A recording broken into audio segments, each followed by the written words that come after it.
తిరిగి BCN news కి స్వాగతం. అంబేద్కర్ కోనసీమ జిల్లా ఆత్రేయపురం మండలం వాడపల్లి శ్రీదేవి భూదేవి సమేత వెంకటేశ్వర స్వామి 13వ వార్షిక బ్రహ్మోత్సవాలు 7వ రోజు ఘనంగా నిర్వహించారు. వేకువజామునే స్వామివారికి ప్రత్యేక పూజలు నిర్వహించారు. వసంత మండపంలో వివిధ రకాల ఫల పుష్పాలతో అలంకరించిన మండపంలో కొలువుదీరిన ఉత్సవమూర్తులకు విశ్వక్సేన పూజ, పుణ్యాహవచనం, అష్టకలసారాధన, స్నాపనము తదితర కార్యక్రమాలు నిర్వహించారు.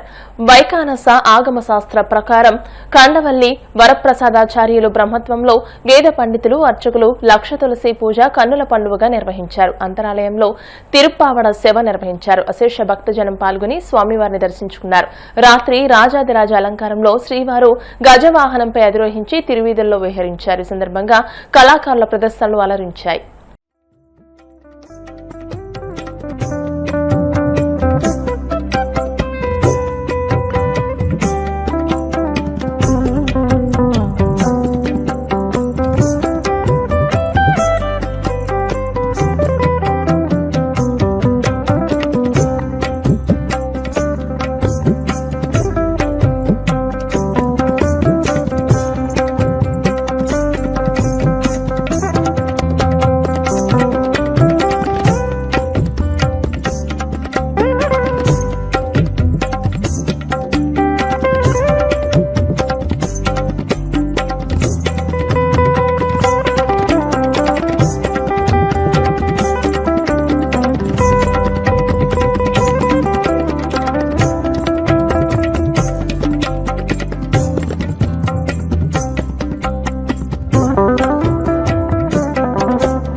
పండుగలకు రేట్లను పెంచి సామాన్యులపై భారాలు మోపే ప్రభుత్వాలను చూశాం కానీ దేశ చరిత్రలోనే మొట్టమొదటిసారిగా జీఎస్టీ తగ్గించి ప్రజలకు మేలు చేసిన ప్రభుత్వం ఏదైనా ఉందంటే అది ఎన్డీఏ కూటమి ప్రభుత్వాలే అని రాజ్యసభ సభ్యులు సానా సతీష్ బాబు పేర్కొన్నారు.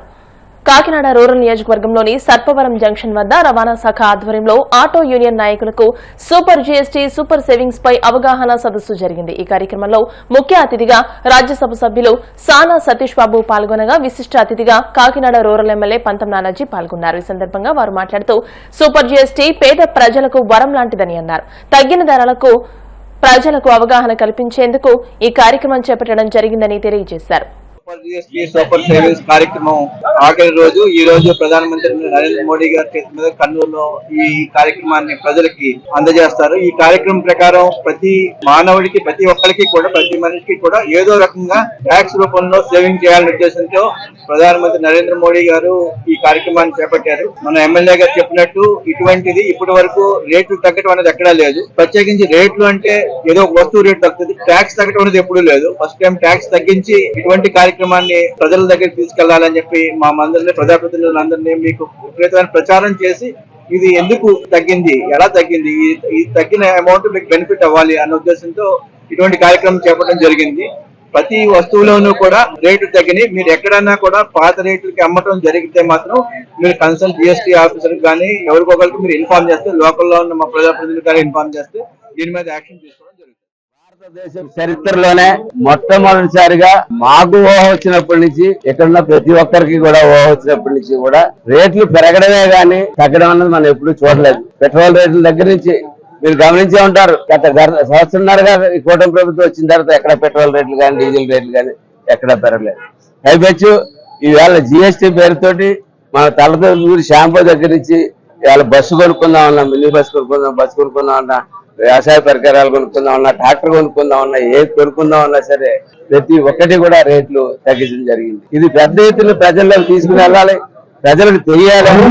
మధ్య ఏ దళారీ కూడా లాభం పొందకూడదు, డైరెక్ట్ గా ప్రజలే లాభం పొందాలనే ఉద్దేశంతో ప్రధాని మోడీ గారు గాని, పవన్ కళ్యాణ్ గారు గాని, చంద్రబాబు నాయుడు గారు గాని రాష్ట్రంలో ఈ సదస్సులు నిర్వహించడం, ఊరేగింపులు చేయించడం. ఎందుకంటే ప్రతి ఒక్కరికి తెలియాలా, తెలిసి మోసపోకూడదు. దీనికి సంబంధించినటువంటి ధరల పట్టికలు కానీ ఏమన్నా కానీ మీకు తెలియకపోతే, అవగాహన లేకపోతే షాపులోకి వెళ్ళేటప్పుడు ముందు ఆర్టీఓ డిపార్ట్మెంట్ సంబంధించి మన ఎక్కువ మంది చదువుకోకుండా ఉంటారు కాబట్టి ఆ అవేర్నెస్ తెలుసుకోవడానికి ఆర్టీ ఆఫీస్కి వెళ్ళి దేని మీద ఎంత తగ్గింది అన్నది అక్కడ పట్టిక ఉంటుంది. ఆ పట్టిక చూసి ఆ పట్టిక ప్రకారం ముందుకు తీసుకెళ్లాలి. అయితే అవసరమైతే టీటీసీ గారు అలాగే బ్రేక్ ఇన్స్పెక్టర్ సహాయాలు తీసుకుని ముందుకెళ్లాల్సిందిగా కోరుతా ఉన్నాం. ఇంత గొప్ప అవకాశం కలిగించిన మోడీ గారికి, ఎన్డీఏ ప్రభుత్వానికి కృతజ్ఞతలు తెలియజేస్తున్నాం. గూడూరు డివిజన్లోని రెవెన్యూ సిబ్బంది సహకారంతో గత సంవత్సర కాలంగా విధులను సంతృప్తికరంగా నిర్వహించామని, రాబోయే రోజుల్లో కూడా రెవెన్యూ సిబ్బంది ప్రజల సమస్యలను త్వరితగతిన పరిష్కరించేలా పనిచేయాలని సబ్ కలెక్టర్ రాఘవేంద్ర మీనా సూచించారు. తిరుపతి జిల్లా గూడూరు సబ్ కలెక్టర్ రాఘవేంద్ర మీనా కేంద్ర సర్వీసులకు బదిలీ అయ్యారు. చిలకూరులోని ప్రైవేట్ ఫంక్షన్ హాల్లో డివిజన్లోని రెవెన్యూ సిబ్బంది సబ్ కలెక్టర్ కు వీడ్కోలు సభ ఏర్పాటు చేశారు. ఈ కార్యక్రమానికి హాజరైన రాఘవేంద్ర మీనా దంపతులను డివిజన్లోని ఎంఆర్ఓలు, రెవెన్యూ సిబ్బంది, పలు ప్రజా సంఘాల సభ్యులు, రాజకీయ పార్టీ నాయకులు ఘనంగా సన్మానించారు. ఈ సందర్భంగా ఆయన మాట్లాడుతూ డివిజన్లోని ఎంఆర్ఓ, రెవెన్యూ సిబ్బంది ఎంతో సహకారం అందించారని, తన మొదటి పోస్టింగ్ గూడూరును ఎప్పటికీ మర్చిపోలేనని వెల్లడించారు.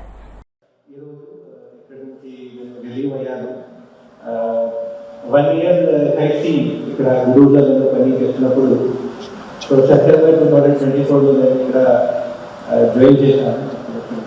ఇక్కడ వచ్చినప్పుడు చాలా క్వశ్చన్స్ నా మైండ్లో వచ్చింది. అంటే గూడూరు ఎలా ఉండొచ్చు, అక్కడ ఇలాంటి సమస్య ఉండొచ్చు, ఇలా ఆఫీసర్స్ ఎలా అక్కడ ఉండొచ్చు, అన్ని పొలిటికల్ ఎన్వైరన్మెంట్ ఎలా ఉండొచ్చు, అదర్ మీ సెక్టర్స్ ఎలా ఉండొచ్చు. బట్ ఇక్కడ వచ్చిన తర్వాత ముందుగా ఫస్ట్ ఆఫ్ ఆల్ మన రెస్పెక్టెడ్ కలెక్టర్స్, మన జాయింట్ కలెక్టర్స్ కొన్ని చోట్ల they have tried to put their best effort. All these staff, I'm thankful. Apart from that, I see ikkada sub-collector they are not limited to the revenue department only. So, any చూస్తే కూడా revenue department లో కూడా కొన్ని important మనకి especially disaster మేనేజ్మెంట్లో కూడా. Disaster మేనేజ్మెంట్లో చూస్తే కదా గురువు డివిజన్లో అక్టోబర్, నవంబర్, డిసెంబర్ కూడా 2-3 నెల సైక్లోన్స్ రావచ్చు, లేకపోతే ఫ్లడ్ అంటే హెవీ రెయిన్ఫాల్గా అది రావచ్చు. సో ఆ టైంకి అన్ని డిపార్ట్మెంట్తో ఇక్కడ కోఆర్డినేట్ చేయడం చాలా అంటే ఈ ఆఫీసర్స్ వాళ్ళకి ఎక్స్పీరియన్స్ కూడా ఉండేది experience.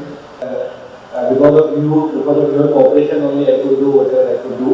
So I want to thank all the line department for their cooperation.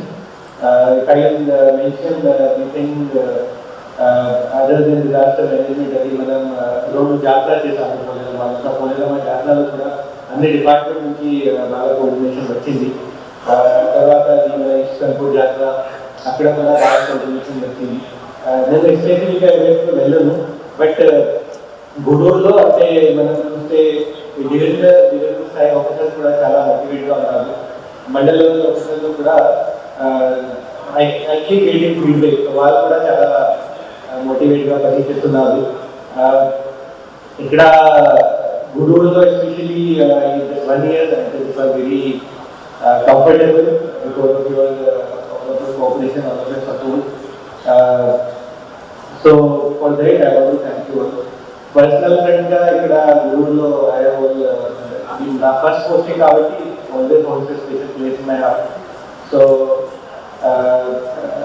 for that I just want to thank all of you for making this first posting, this my journey in Guruvlo a good memory. Hyderabad నగరంలోని దోలపల్లి పారిశ్రామిక వాడలో భారీ అగ్ని ప్రమాదం సంభవించింది. Kompally municipality పరిధిలో ఉన్న పారిశ్రామిక వాడలోని ప్లాస్టిక్ కవర్ల తయారీ పరిశ్రమలో ఈ ప్రమాదం చోటు చేసుకుంది. పాలిమర్ పరిశ్రమ నుంచి పెద్ద ఎత్తున మంటలు ఎగిసిపడుతున్నాయి. సమాచారం అందుకున్న వెంటనే అగ్నిమాపక సిబ్బంది సంఘటనా స్థలానికి చేరుకుని మంటలను అదుపు చేసేందుకు ప్రయత్నిస్తున్నారు. 2 అగ్నిమాపక యంత్రాల సిబ్బంది మంటలను ఆర్పడానికి తీవ్రంగా శ్రమిస్తున్నారు. ఈ ఘటనపై పేట్ బషీరాబాద్ పోలీసులు కేసు నమోదు చేసి దర్యాప్తు చేస్తున్నారు. వార్తలు ముగించే ముందు ముఖ్యాంశాలు మరోసారి. 2024 ఎన్నికల్లో ప్రజలు వేసిన ఒక్క ఓటు రాష్ట్ర భవిష్యత్తునే మార్చివేసిందన్న మంత్రి పయ్యావుల కేశవ్. ఆంధ్రప్రదేశ్ ను అభివృద్ధి పదంలో అగ్రస్థానంలో నిలిపిందని వ్యాఖ్య. టీడీపీ ఎమ్మెల్యేలకు అధికార మదంతో మహిళలను అవమానించడం అలవాటుగా మారింది. కూటమి పాలనపై YCP MLC Varudu Kalyani fire. Brackish water aqua రైతులందరూ అక్టోబర్ నెలాఖరులోపు CIIA రిజిస్ట్రేషన్ పూర్తి చేసుకోవాలి. పశ్చిమ గోదావరి జిల్లా కలెక్టర్ చంద్రవాడ నాగరాణి సూచనలు. మాడపల్లిలో ఘనంగా వార్షిక బ్రహ్మోత్సవాలు. 7వ రోజు రాజాదిరాజ అలంకారంలో గజవాహనంపై తిరువీధుల్లో విహరించిన శ్రీవారు. ఈ వార్తలు ఇంతటితో సమాప్తం. మరిన్ని వార్తల కోసం BCN digital YouTube channel, Facebook page ని ఫాలో అవ్వండి. అప్డేటెడ్ వార్తల కోసం ప్లీజ్ సబ్స్క్రైబ్.